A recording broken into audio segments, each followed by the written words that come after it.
D.C., Washington, D.C., is buzzing, and Congress is behind closed doors right now. Why? It's over an intelligence official who reportedly blew the, listen to this, he blew the whistle on a disturbing promise that he heard Trump make to a foreign leader, okay? So, yes, it's a very Stephen King. And joining us now to break it all down for us is a reporter who helped break the story for the Washington Post, Shane Harris. Shane, welcome to the show. It's Joy Behar speaking. I know you can't see us, but we can see you. So, good to be here, thanks. Yes. So break down the story for us in a nutshell. What exactly happened, and how did you learn about it at the Washington Post?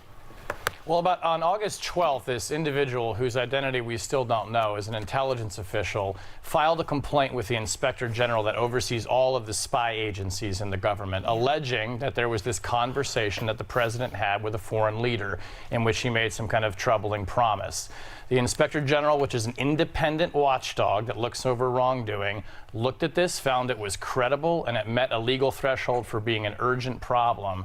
Normally what happens is that the Inspector General then tells Congress, but we understand that Trump administration officials blocked them from doing that.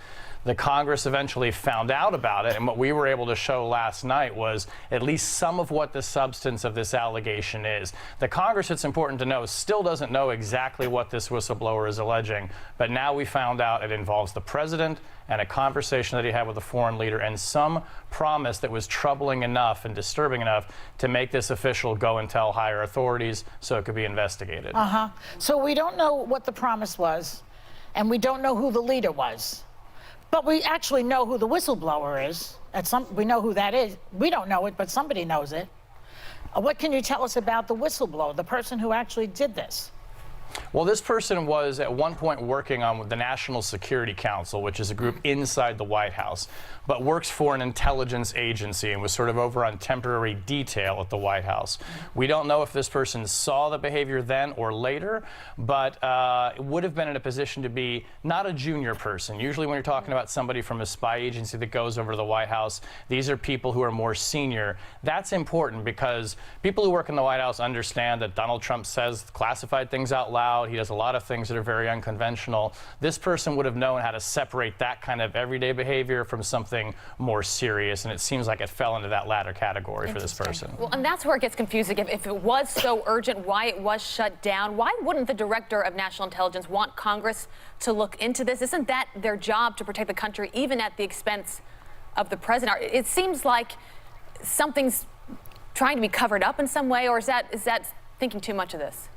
No, I don't think so. I mean, what we know is that the Director of National Intelligence ordinarily would transmit this complaint to the Congress so they could investigate it as part of their constitutional oversight duty.